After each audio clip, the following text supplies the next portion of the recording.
दर्पण क्या है? तो दर्पण वह वस्तु है जिसमें हम किसी वस्तु या खुद का चेहरा देख पाते हैं, नहीं अपना प्रतिबिंब हम देख पाते हैं, उसे दर्पण कहते हैं। आइए दर्पण के प्रकार के बारे में देखते हैं। तो दर्पण के दो प्रकार होते हैं, एक में आपका समतल दर्पण, दो में गोलीय दर्पण। समतल दर्पण को आप इंग्लिश में बोलेंगे प्लेन मिरर, प्लेन मिरर। गोलीय दर्पण को कहते हैं इंग्लिश में स्फेरिकल मिरर। क्या कहते हैं? Spherical mirror. समतल दर्पण, गोलीय दर्पण। फिर देखते हैं हम लोग समतल दर्पण की गुण। समतल दर्पण में क्या खासियत है इसको देखते हैं। तो समतल दर्पण में पहला गुण आपका है कि प्रतिबिंब दूरी बराबर वस्तु दूरी। मतलब दर्पण से जितना आप दूर रहिएगा आपका प्रतिबिंब उसमें उतना ही पीछे बनेगा, उतना ही दूर बनेगा। और दर्पण के जितना ही आप करीब जाइएगा प्रतिबिंब उतना ही आपका करीब बनेगा, मतलब नजदीक बनेगा। इससे हम कह सकते हैं कि प्रतिबिंब की दूरी वस्तु की दूरी के बराबर होता है। ठीक है, जितना आप दर्पण की तरफ जाइएगा प्रतिबिंब भी आपका उतना ही आपके तरफ आएगा, और जितना ही आप दर्पण से दूर हटिएगा और प्रतिबिंब उतना ही आपके पीछे हटेगा। ये हो गया आपका एक नंबर। दो नंबर है वस्तु का आकार प्रतिबिंब के आकार के बराबर होते हैं। वस्तु का आकार प्रतिबिंब के आकार के बराबर होते हैं। इसका मतलब हुआ कि यह वस्तु अगर 1 फीट का है तो प्रतिबिंब भी बनेगा 1 फीट का। ठीक है, ऐसा नहीं है कि दुगुना बन जाएगा तिगुना बन जाएगा, ऐसा नहीं। समतल दर्पण में वस्तु की आकार और प्रतिबिंब का आकार दोनों क्या होता है? बराबर होता है। आदमी अगर 4 फीट का है तो इसमें भी 4 फीट का ही बनेगा, अगर 6 फीट का आदमी है तो 6 फीट का ही प्रतिबिंब बनेगा। किसमें? समतल दर्पण। तीसरा आपका है वास्तविक और सीधा लेकिन पार्श्विक रूप से उल्टा। एक गुण है आपका प्रतिबिंब का। समतल दर्पण में जो प्रतिबिंब बनते हैं वह वास्तविक बनते हैं और सीधा बनते हैं, लेकिन पार्श्विक रूप से उल्टा।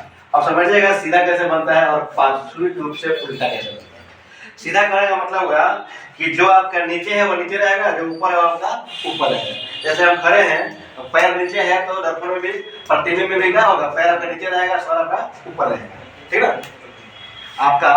और पार्श्विक रूप से उल्टा करने का मतलब कि अगर आप अपना दाहिना हाथ उठा रहे हैं तो इसमें बाया हाथ आपका उठेगा, और अगर आप बाया हाथ उठा रहे हैं तो इस प्रतिबिंब में आपका दाहिना हाथ दिखाई देगा। ये होगा आपका पार्श्विक रूप से उल्टा। ठीक है, आगे समझते हैं हम लोग गोलीय दर्पण। तो गोलीय दर्पण क्या होता है? तो गोलीय दर्पण गोले का एक भाग होता है। वह दर्पण जो गोले का एक भाग हो गोलीय दर्पण कहलाता है। ठीक है, अब आइए गोलीय दर्पण के प्रकार। तो गोलीय दर्पण आपका मुख्यतः 2 प्रकार के होते हैं। एक को बोलते हैं अवतल दर्पण, दूसरे को बोलते हैं उत्तल दर्पण। ठीक है, तो अवतल दर्पण आपका क्या होता है? अवतल दर्पण क्या होता है? तो वह दर्पण जिसका परावर्तक सतह धंसा हुआ हो उसे अवतल दर्पण कहते हैं। ठीक है, वह दर्पण जिसका परावर्तक सतह धंसा हुआ उसे क्या कहते हैं? अवतल दर्पण कहते हैं। फिर आइए 2 नंबर में उत्तल दर्पण। उत्तल दर्पण यानी कि कॉन्वेक्स मिरर। अवतल दर्पण मतलब कॉन्केव मिरर। तो उत्तल दर्पण का मतलब हुआ है उत्तल और उठल। जैसे वह दर्पण जिसका परावर्तक सतह उठा हुआ हो, वह दर्पण जिसका परावर्तक सतह उठा हुआ हो उसे उत्तल दर्पण कहते हैं। ठीक है, आइए इसको दूसरे शब्दों में समझते हैं। दूसरे शब्दों में यानी कि गोला, आप समझते हैं इसको दूसरे शब्दों में अवतल दर्पण और उत्तल दर्पण। ये देखिएगा एक गोला हो गया, क्या हो गया? ये गोला है। इसी गोले का ही एक भाग होता है अवतल और उत्तल। अगर आप इसको बाहर से कलई करते हैं, मतलब बाहर से पेंट करते हैं, बाहर से अगर पेंट करिएगा तो यह कहलाएगा आपका अवतल दर्पण। कौन दर्पण कहलाएगा? अवतल दर्पण। ठीक है, और अगर अंदर से पेंट कर देंगे, अंदर से पेंट कर देंगे, नीचे से काट देंगे, अंदर से जो पेंट कर दिए यह भाग कहलाएगा आपका उत्तल दर्पण। क्या कहलाएगा? उत्तल दर्पण। और ये वाला कहलाएगा अवतल दर्पण। ठीक है, आज के वीडियो में इतना ही।